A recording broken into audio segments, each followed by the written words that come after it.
Importance of going batter to batter and really staying focused, because in the postseason it can happen quick. Both these teams have lightning strike offense. Jazz Chisholm grounded out his first time, laid on his first pitch fastball. Chisholm out of the Bahamas. Electric player. His manager compared to Ken Griffey Jr. the other day. He said, I'm not calling him Griffey, but as far as the electricity of this game, the speed and the power combo, it's a special talent. He is, and he went from a place where there was no attention on him and they weren't going anywhere to now the World Series. And so you can imagine, plays with emotion, says a lot of things. It just looks like he has a lot of fun, but he's hit the skids a little bit mechanically. Big swings. You've seen these first two swings more indicative of the second half struggles. Off the middle he goes. Ross perfectly positioned. 2 up and 2 down. Earlier today, Boys and Girls Clubs of America's 2024 National Youth of the Year, NICO, visited our set. It was presented with the Fox Sports World Series Scholarship. College scholarship made possible by the Fox Sports Game Changer Fund Community Impact Initiative. Acknowledges NICO's incredible accomplishments and will be granted to youth at his hometown club in Jacksonville, Florida, honoring his legacy for years to come. So hacks this first one foul. It's just amazing when we were creeping on the series, trying to figure it out, trying to be, who's got the edge. We talked about how close these teams were, position by position. But if there was an edge in this series, it was going to be the starting pitching of the New York Yankees. On paper, that really was their edge. So far, the Dodgers, you can say, outpitched the two starters, even though yesterday was kind of a draw. But as the series prolongs, the Yankees are going to have to rely on that more and more. 9 innings between Jack Flaherty and Yamamoto so far, just 3 runs allowed. And really, for all those guys, Flaherty, Yamamoto, Walker Buehler, who will start game 3, they all got hit in the mouth early on in the postseason, but have all kind of corrected course. So the starting pitching staff, better than anybody anticipated. And you got the other phases that have continued to click. Yamamoto home with a 1-2, and he strikes him out with a disappearing splitter. The first 1-2-3 into the game follows up a 3-run inning for the Dodgers, who lead 4-1. Freeman in the 10th inning. Bottom of the Dodger order, Max Muncy tops the first pitch from Carlos Rodon, foul. Dodgers 4, Yankees 1. Dodgers hitting 3 home runs in this game. Solo shot from Tommy Edman, back-to-back home runs from Teoscar Hernandez and Freddie Freeman. Trying to get this series to 2-0. You win the first 2 games of the series in a best of 7. 80% of the time historically, you've gone on to win the series. 1-2 on Muncy. So what you're saying is I'm sitting in the 20% share. Yeah. In 1996. Yeah, you guys are flying, huh? Things can change fast.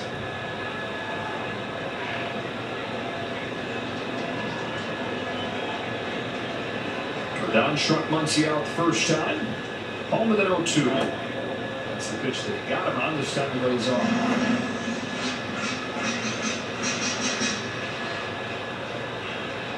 And a lot of this season has been about bouncing back for the Yankees. Swing, miss. Muncy head back to the dugout, 1 away.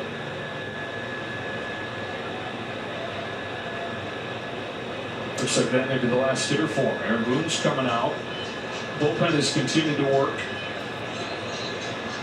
Yeah, a couple right-handed hitters coming up here in Will Smith and Miguel Rojas. And Boone will make the change. Rodon unable to complete 4 innings.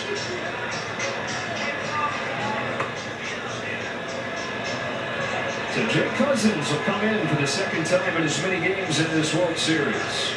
This is Jake Cousins on to face Will Smith in a 4-1 game here in the 4th. His first pitch is a fastball for a strike. Pitched in the 10th inning yesterday. Gave up a walk and a single. And like a lot of this Yankees bullpen, good start to this postseason. But the last 4 games, a +6 ERA for the Yankee pen.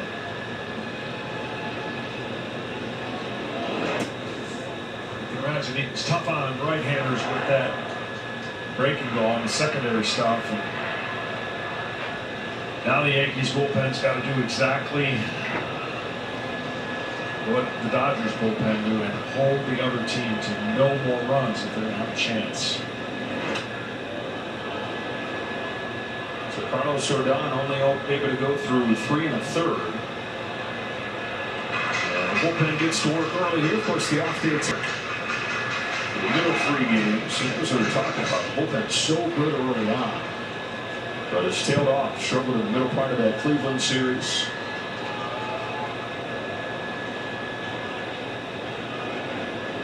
Smith on 1-2, takes ball 2.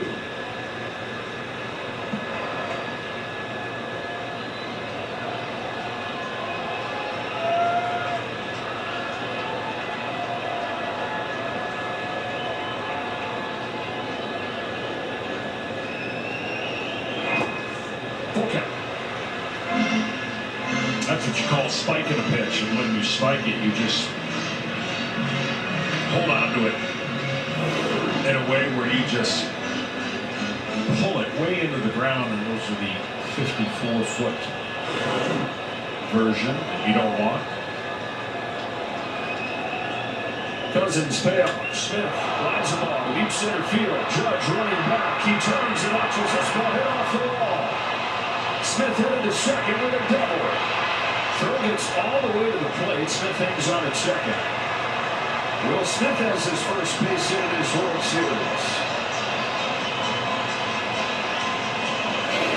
This is called centering a pitch. When you can hit a ball straight over the head of a center fielder with that much carry, I mean, that ball was straight on to Aaron Judge, and he could not get back there fast enough. This is the Will Smith they've been waiting for. Showing some signs of it. He hit a home run in the clinching game of the championship series in that same direction. Doubles off the wall here. Ohtani on deck as Rojas comes up, and that ball is nowhere close. Cousins, good stop by Wells.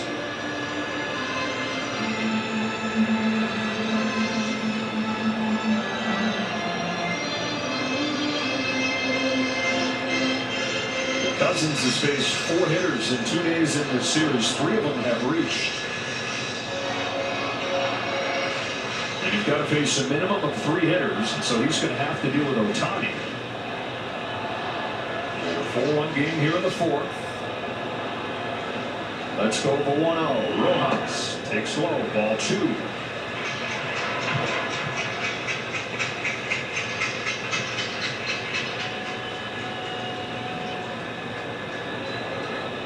Miguel Rojas, 35 years old, a decade in the big leagues. One of his best seasons. Key player for the Dodgers this year. Right now, the timing of his mechanics is just not there. Tension, you never know what creates it. Trying to overspin, overbreak a pitch. You know, it works best in any sport when your timing is in rhythm.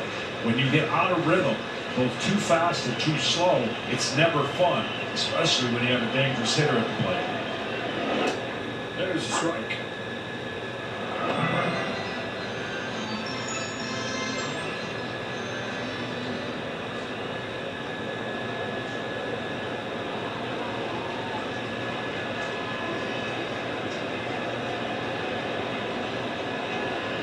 Three and one. Here comes Rojas. Takes a strike on the outside corner.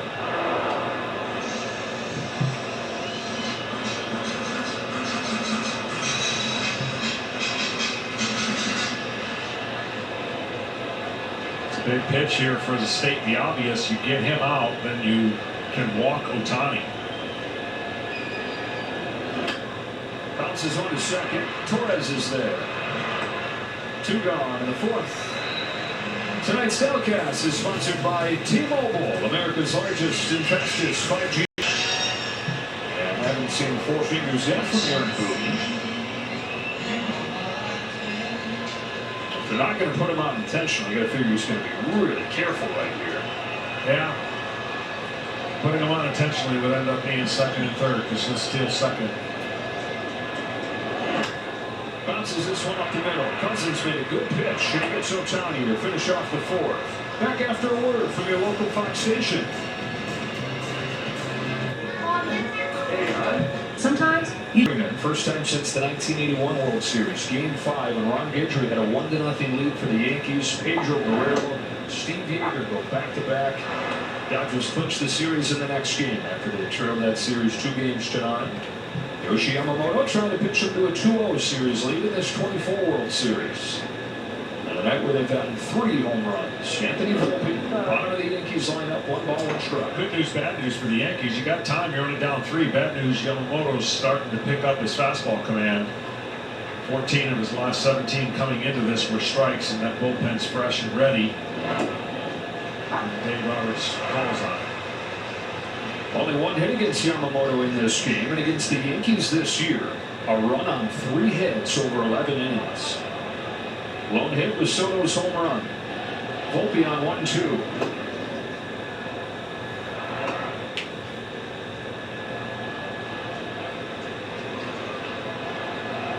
Judge's struggles have continued. 0 for 2.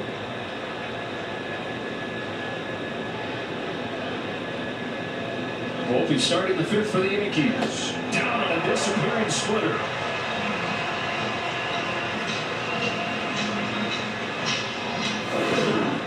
This is just a fantastic pitch when you establish your fastball, because it cannot be detected by the hitter.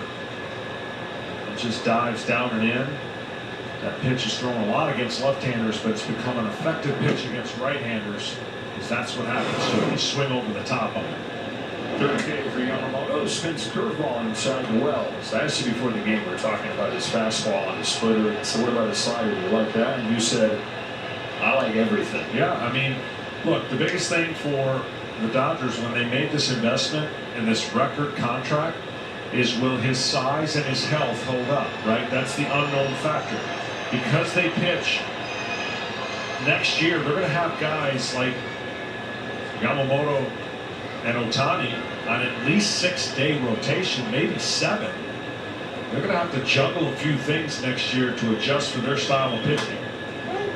Soft bouncing ball right side. Yamamoto covers and Freeman feeds him. 2 out. We got a huge day of football on Fox coming tomorrow, 1 o'clock Eastern. Jordan Love and the Packers taking on the Jags. Orth Thinney and Alex Verdugo.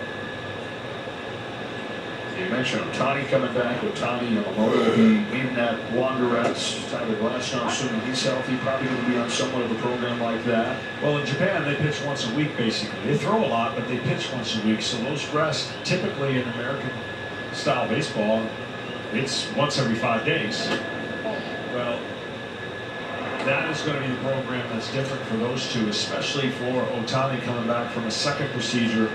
So you have to juggle your staff and use more starters. Lazy fly ball left field. And for Yamamoto, that's 7 straight retired since the Soto home run. Halfway home in game 2. Dodgers up 4-1. Betts leads off this bottom of the 5th for the Dodgers. Takes a strike from Jay Cousins. Part of the order that has been dynamite in this game. 6 out of 8 combined. Starting with Mookie Betts, 2 for 2. Probably 2 hitters here for Cousins. The left-handed batting Freeman's due up 3rd. Hill's ready in the bullpen.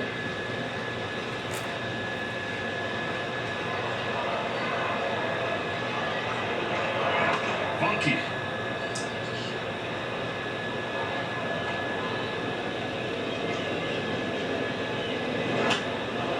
Betts lofts his ball to left. Verdugo went back at first. Now recovers and makes the grab. 1 gone in this 5th inning, brings up Teoscar Hernandez, and we take a look at the StatCast 3D powered by Google Cloud. Flat swing, powerful swing. Hit it where it's pitched. Ready to get the sparkle trail out. Star treatment for Teoscar Hernandez, who's hit 4 home runs in 5 games against the Yankees this year. 4 home runs and 11 driven in.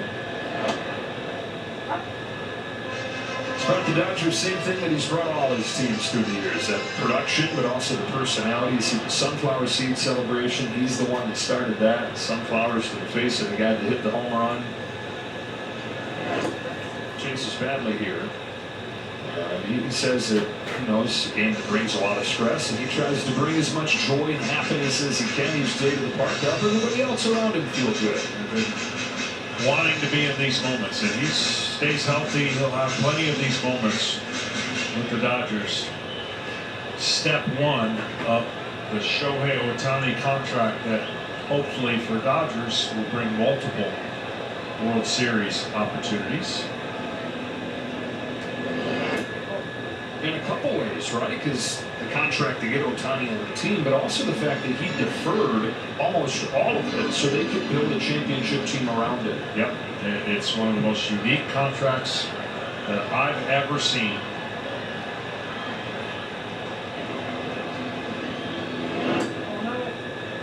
And it allowed them to go out and really kind of get a lot of pieces. Now, a lot of those pieces got hurt, but you anticipate that they're all going to get back next year. And they got a chance to be way better than they are this year, which is scary for the rest of baseball. Hernandez smokes a base hit to right. Second hit of the game and his third in the World Series. I'm going to tell you something. He looked lost until that last game of the series against the Mets, and he has looked locked in, patient, and trusting his hands. And using his hands. He had one wild swing in that at bat, but after that, flat to the ball. Now, over his first 18 in the championship series, that's his 5th hit in the last 3 games. And Aaron Boone goes back into that bullpen for Tim Hill.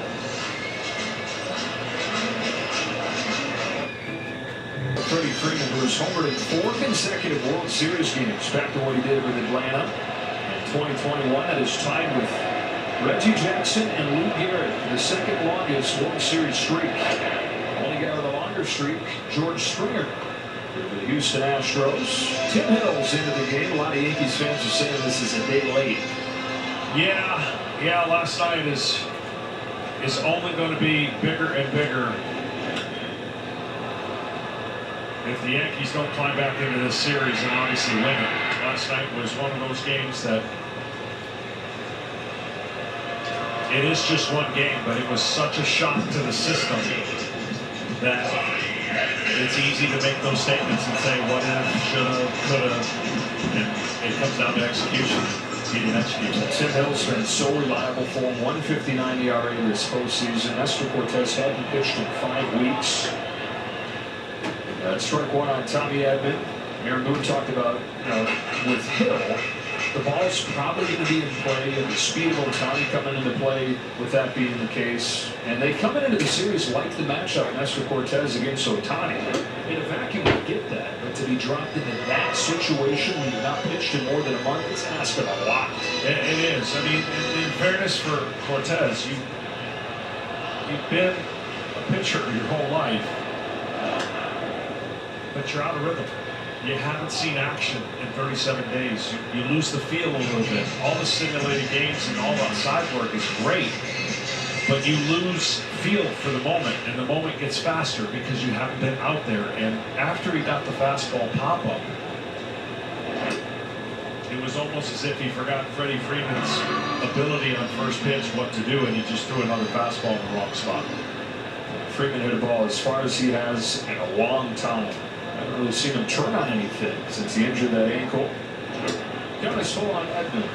And I thought that, again, yesterday was so interesting in so many different plays. Was the difference between 2 runs or no runs and just all these different things. That foul ball that was caught that went to the stands that moved the runners up to second and third. Strike called on Tommy Edman.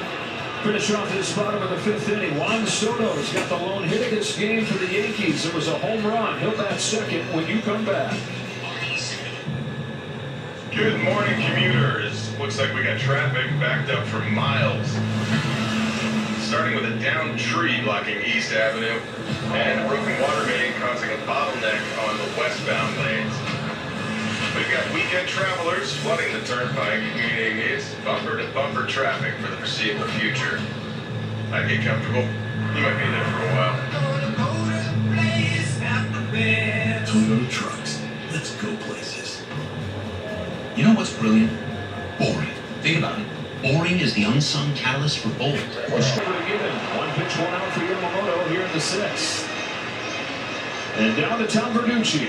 Well, you want to see the best high fastball hitter on the planet? He's coming up now, Juan Soto. You don't believe me? Well, look at the postseason home runs for Juan Soto. He has seen only 35 fastballs in his zone the entire postseason. 4 of them have resulted in home runs. Go back to when the Yankees made the trade with San Diego, Joe. last December, Brian Cashman knew the price was going to be high to acquire Juan Soto. He called up Kevin Long, the hitting coach for the Phillies, used to work for the Yankees, was Juan's coach in Washington. And he told Kevin Long, I can't be wrong about this trade. Tell me about Juan Soto. And Kevin Long said, he will hit, he will take walks, he will do damage. He is the most sure thing in baseball. I'd say that scouting report was pretty good. Yeah, and he has delivered. There's some discussion right here. I think that he was not attentive yet to Yamamoto, and he was upset that Yamamoto had started into his delivery. Everybody's on the same page now, and grounds this ball to second for Kike Hernandez, and what felt like a huge inning for the Yankees, John. 2 up and 2 down, just like that. Yeah, this was a must-score inning for the Yankees, and they're entering that area of the game where Dave Roberts can now empty. After this inning, I would think he's going to go to his high leverage arms, and 2 ground outs that really, again, keep the Yankees from any momentum. And Yamamoto has done an incredible job down in the zone with his fastball splitter. Ball 1 on Judge. What a turnaround it's been from him. And he did this last year in the Japan series. He gave up 7 runs in game 1, came back the game after that. The team faced an elimination, 14 Ks in a complete game. And then this postseason, he got hit around in his first start against the Padres, and it's like, oh boy, this is one of their 2 starters they're counting on along with Jack Flaherty. This has not looked good as Anthony Bonda begins to warm. But since then, he had the 5 shutout innings in the do-or-die game 5 against the Padres, pitched well enough against the Mets, and here in his World Series debut, he's been awesome. He really has. He's been in complete command and complete control. He only gave up 1 hit, 1 mistake, and homer to Soto. And into the 6th inning. I mean, this is as good as it gets for Dave Roberts. 2-2 on Judge. This is the stage where the Yankees broke through against Jack Flaherty yesterday. The home run from Stanton. That came in the 6th. And Judge find it against Yamamoto. Bases empty, 2 away. And a 2-2 pitch coming up. Got him! Devilish splitter! And Yamamoto in his World Series debut with 4-1 lead here in Game 2 of the World Series. Kike Hernandez leads off the bottom of the 6th. 6, 7, and 8 for LA against Tim Hill. Lefty's first pitch is swatted to center field, and 1 pitch 1 out. And the Dodgers, John, led the majors, 98 wins this season, but so many injuries they had to navigate through, the pressure that the Padres put on them throughout. And so, like they haven't been in recent seasons, pushed to the brink this year. And we followed them this entire run from the start of the postseason. They've talked about the edge and the intensity that they've developed from that. And I think we saw it last night, kind of a snapshot of who they've become. Yeah, and again, it's too easy to gloss over what their roster is and their payroll is, but that isn't the issue now. The issue was they were facing a lot of criticism that is off the charts for an organization that has won a lot of games in the regular season, and all of a sudden it became like, well, the Padres are better. And I think it's easy to say, well, we don't really care, but I think they rallied together and made it internal, and they said, let's just block out the noise and let's each play for each other. That doesn't happen on a lot of teams. It's an easy statement to say, but it doesn't happen. And Dave Roberts, he's seen it in action now. You talk about players only trip, players only dinner, players only this. They're on a mission now. Another 0-2 Muncy taken high. Yeah, the whole thing has seemed to kind of galvanize them. Or from the outside, you roll your eyes at anything underdog related when it comes to the Dodgers or either one of these teams, but that's sort of the identity that they've manufactured internally. And again, they'll pop up the third for Chisholm. It's because of what they haven't done in people's eyes and their expectation. And they won the World Series in the COVID year, and that was nice, and it was great, and they dominated the short season. But they want to win a World Series in the 162 year, when they're expected to, when everybody knows out of spring training, they're the team to beat. So Dave Roberts asked the crowd during the Championship Series celebration, who wants a parade? Because they couldn't have one of those in 2020, trying to throw their first one since 1988. We got a new pitching change here in Game 2. And is in taking this one with a front row seat. John Hamm is in attendance. Saw Ice Cube before the game. I don't know how he didn't make the celebrity rip, but Bill Nye the Science Guy is here as well. I showed him on the video. They did. Big time. Clay Holmes is in. He delivers strike one to Will Smith. The Holmes pitched 2/3 of an inning yesterday. Heavily used out of that Yankees bullpen, trying to keep things right here. 4-1, bottom of the sixth. Ball and strike on Smith. Smith last time up just smoked a double over Aaron Judge's head in center field. Looks like his timing's getting better and better at the plate. And the Dodgers have been this offensive machine. Postseason record, 5 consecutive games, at least 6 runs, even though they've not gotten anything from Smith.